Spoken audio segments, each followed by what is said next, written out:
Olá, aqui é João Vitor Machado e eu vou apresentar para vocês a nossa proposta de trabalho para o 23º Encontro de Atividades Científicas. Juntamente comigo, Felipe Carlos, Giovanna Geiser, Jonathan Firmino, Leonardo Sanches e o doutor coordenador também do nosso trabalho, Wesley Machado. O uso de plantas de cobertura e rotação de culturas na qualidade física, química e do carbono do solo. A rotação de culturas é o cultivo de diferentes plantas em uma mesma área de sistema de rotação, uma após a outra, tanto para cultivo de plantas de interesse econômico, como também para plantas de fins forrageiros e de cobertura verde, que é o foco do nosso trabalho.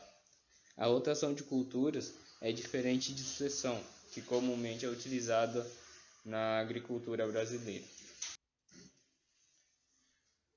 Segundo Franchini, a rotação de culturas promove a maior dinâmica entre os cultivos, melhorando o aproveitamento dos nutrientes com a menor necessidade de fertilizantes, melhorando a qualidade do solo e aumentando a produtividade. Pacheco descreve que o uso de diferentes espécies vegetais causa a variação dos sistemas radiculares, promovendo aí a recuperação dos solos degradados. Quanto à rotação de culturas, a gente pode citar algumas qualidades, tanto elas físicas como químicas. As qualidades físicas são ligadas aí à recuperação de áreas degradadas, como a recuperação de áreas degradadas por erosão e compactação, e como também a proteção contra esses agentes, como também a proteção contra os agentes climáticos, seriam as ações das chuvas e os ventos. Também trazendo maior porosidade e retenção de água ao solo. Quanto às qualidades químicas, a gente pode citar a manutenção da fertilidade e reciclagem dos nutrientes, melhorando assim o uso dos fertilizantes e corretivos, aumentando a matéria orgânica e também o carbono orgânico do solo. Então, o objetivo do nosso trabalho é avaliar o uso de plantas de cobertura e o sistema de rotações de culturas e sua influência nos atributos químicos e físicos do solo. O nosso trabalho foi realizado na cidade de Londrina, no estado do Paraná. Os materiais utilizados foram nabo forrageiro, crotalária, milheto e aveia preta.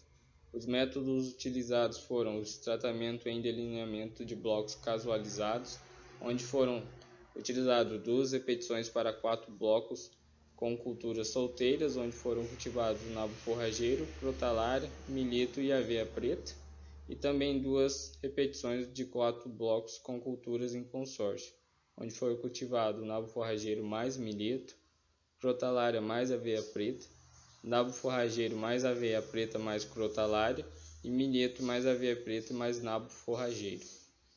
As avaliações buscavam as análises químicas do solo para pH, cálcio mais magnésio, carbono e fósforo.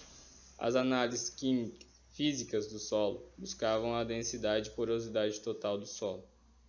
As avaliações foram feitas antes do plantio das plantas de cobertura, em meados de maio de 2019, e também antes do plantio da soja, em outubro de 2019, e também após a colheita da soja em março de 2020.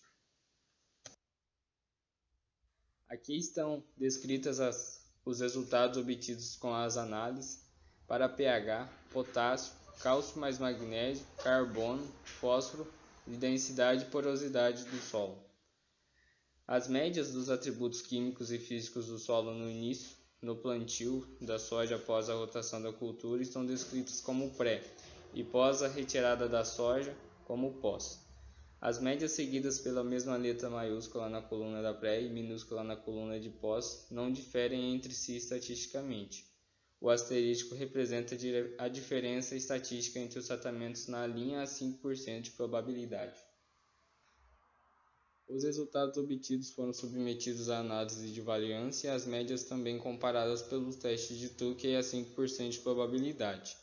Estatisticamente, apenas o fósforo e o potássio obtiveram diferenças estatísticas em comparação aos valores iniciais. Porém, pós-colheita da soja, o cálcio mais magnésio, densidade e porosidade não diferenciaram dos valores iniciais. Para o teste de porosidade total, Obteve-se os resultados consideráveis quando comparados aos iniciais, onde todos os tratamentos em sistema consorciado obtiveram os resultados estatísticos, em comparação ao pré-plantio. Para a porosidade, o melhor resultado foi obtido em consórcio nabo forrageiro mais aveia preta. Os níveis de carbono também foram superiores em todos os tratamentos, sendo o melhor resultado encontrado nas avaliações de cultivo de aveia em sistema solteiro. Assim, então, podemos concluir que não houve diferença estatística para cálcio mais magnésio e também densidade e porosidade do solo. Para a porosidade, o melhor resultado foi obtido em consórcio de nabo forrageiro mais aveia preta. Os níveis de carbono foram superiores em todos os tratamentos, sendo que o melhor resultado encontrado nas avaliações de cultivo de aveia em sistema solteiro. Pode-se observar que o uso de leguminosas e gramíneas em rotação pode aumentar os conteúdos, porém, exceto para cálcio, magnésio e fósforo, onde demonstrando que houve a absorção dos nutrientes pela soja. Em pré-plantio, a densidade e porosidade mostrou que houve influência das plantas com o aumento das raízes.